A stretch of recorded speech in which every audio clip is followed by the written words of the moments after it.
La Iglesia de los Orígenes adoptó el apelativo de padre, ya en uso en Oriente, para honrar a los maestros considerados creadores de la vida intelectual. A lo largo de los siglos, las iglesias occidental y oriental han nombrado a 4 padres de la Iglesia o doctores de la Iglesia. En el Oriente están Atanasio, Basilio, Gregorio Nacianceno y Juan Crisóstomo. Por su parte, la Iglesia occidental considera a San Jerónimo, San Ambrosio, San Agustín y San Gregorio Magno.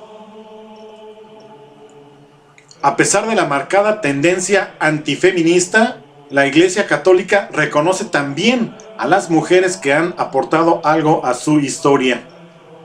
Una de ellas es el personaje que nos ocupa en este video.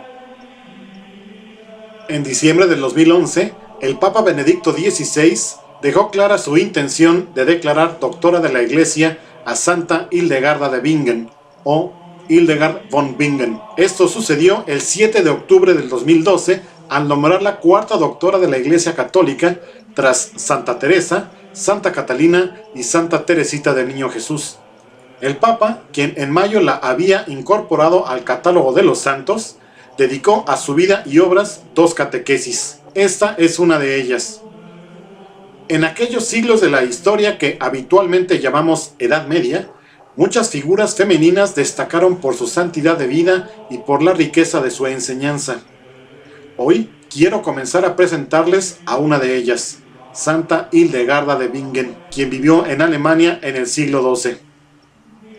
Nació en 1098 en Renania, en Bermersheim, cerca de Alzey, y murió en 1179 a la edad de 81 años, pese a su salud continuamente frágil. Hildegarda pertenecía a una familia noble y numerosa, cuyos padres la dedicaron desde su nacimiento al servicio de Dios. A los 8 años, a fin de que recibiera una adecuada formación humana y cristiana, fue encomendada a los cuidados de la maestra Judith de Spanheim. En la clausura, junto al monasterio benedictino de San Disibodo, se fue formando un pequeño monasterio femenino que seguía la regla de San Benito. Hildegarda recibió el velo de manos del obispo Otón de Bamberg y en 1136, cuando murió la madre Judith, quien era la superiora de la comunidad, las hermanas la llamaron a sucederla. Desempeñó esta tarea sacando fruto de sus dotes de mujer culta, espiritualmente elevada y capaz de afrontar con competencia los aspectos organizativos de la vida claustral. Años más tarde, también a causa del número creciente de las jóvenes que llamaban a las puertas del monasterio, Hildegarda fundó otra comunidad en Bingen dedicada a San Ruperto, donde pasó el resto de su vida. Su manera de ejercer el ministerio de la autoridad es ejemplar para toda la comunidad religiosa. Suscitaba una santa emulación en la práctica del bien, tanto que, como muestran algunos testimonios de la época, la madre y las hijas competían en amarse y en servirse mutuamente. Ya en los años en que era superiora del monasterio de San Disibodo, Hildegarda había comenzado a dictar las visiones místicas que recibía desde hacía tiempo. Esto lo hacía a su consejero espiritual, el monje Volmar, y a su secretaria, una hermana a la que quería mucho llamada Ricarda de Strade. Como sucede siempre en la vida de los verdaderos místicos, también Hildegarda quiso someterse a la autoridad de personas sabias para discernir el origen de sus visiones, temiendo que fueran fruto de imaginaciones y que no provinieran de Dios. Debido a esto, se dirigió a la persona que en su tiempo gozaba de la máxima estima de la Iglesia, el mismísimo San Bernardo de Claraval. Él la tranquilizó y alentó. En 1147 recibió otra aprobación importantísima.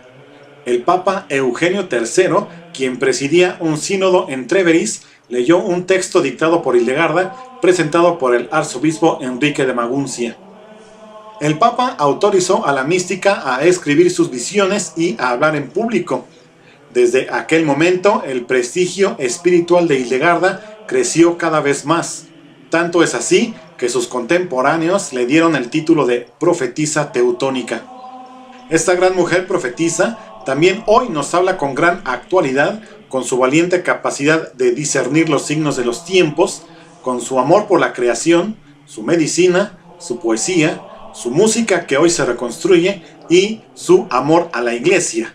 Esta sufría mucho en aquel tiempo, herida por los pecados de los sacerdotes y de los laicos, y también aparentemente olvidada por Cristo. Hablando de sus famosas visiones, en una carta a San Bernardo la mística confiesa: la visión impregna todo mi ser. No veo con los ojos del cuerpo, sino que se me aparece en el espíritu de los misterios.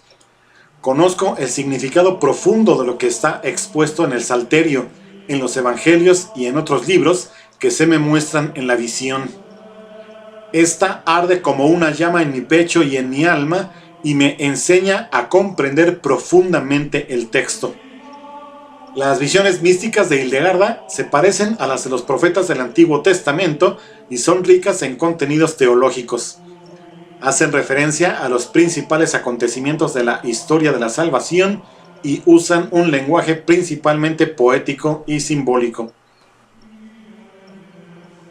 Pero además de todo aquello que pudiera haber escrito el Papa Benedicto XVI, quiero recalcar que lo admirable de esta mujer de la Edad Media radica en que fue abadesa, líder monacal, mística, profetisa, médica, compositora y escritora. En todos estos campos destacó Hildegarda de Bingen.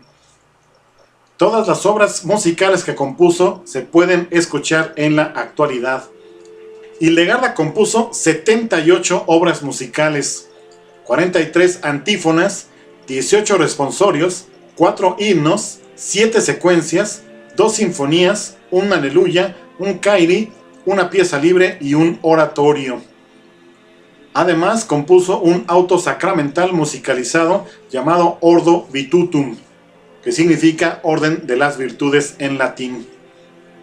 El legado de esta mujer es impresionante en todos los sentidos de la cultura, considerando además que en la iglesia de la Edad Media era casi imposible destacar como mujer, pero el carácter y la actitud de Hildegarda sin duda que dejaron huella. Además de las mencionadas obras musicales, Hildegarda también escribió obras científicas y obras literarias. Entre estas últimas, sin duda que destaca el libro Scivias, cuyo título es una forma abreviada del latín Scito Vias Domini, que significa Conoce los caminos del Señor. Esta obra fue inspirada tras una visión que tuvo a la edad de 42 años, hacia 1141, en la cual aseguraba haber asistido a una teofanía que le ordenaba escribir lo que percibiera. Scivias está dividida en 3 libros. En esta obra describe las 26 visiones que tuvo, las cuales se encuentran ilustradas en los manuscritos conservados, sirviendo de alegoría y medio de explicación de los principales dogmas del catolicismo y la Iglesia de una manera más o menos sistemática. Tras la descripción de cada visión cargada de un complicado simbolismo, la voz celestial pasa a explicar su significado. Además, escribió libros como el Libro de los Méritos de la Vida y el Libro de las Obras Divinas. Fue una mujer con una salud débil, se enfermaba con cierta frecuencia, aún así superó los 80 años. Las crónicas hagiográficas cuentan que a la hora de su muerte aparecieron 2 arcos muy brillantes y de diferentes colores que formaban una cruz en el cielo. El Papa Gregorio IX abrió el proceso de canonización en 1227, aunque no se concluyó. Este fue reabierto por Inocencio IV en 1244, pero tampoco pudo concluir. No es sino hasta recientemente que fue considerada doctora y santa por la Iglesia Católica por el ya mencionado Papa Benedicto XVI. Sus reliquias fueron conservadas en el convento de Ruppertsberg hasta la destrucción de este en 1632 durante la Guerra de los 30 años. Entonces fueron llevadas a Colonia y después a Ebingen, donde se depositaron en la iglesia parroquial en donde aún reposan. En 1940 se aprobó oficialmente su veneración para las iglesias locales. Con motivo del 800 aniversario de su muerte, el Papa Juan Pablo II se refirió a ella como profetisa y santa. De la misma manera, en el 2006, el multimencionado Papa Benedicto XVI consideró a Hildegarda como santa y la encomió como una de las grandes mujeres de la cristiandad. En el 2011, el Papa anunció su decisión de otorgar a Santa Hildegarda el título de Doctora de la Iglesia. Después, en mayo del 2012, procedió a inscribirla en el catálogo de los santos y extender su culto litúrgico a la Iglesia Universal en una canonización equivalente.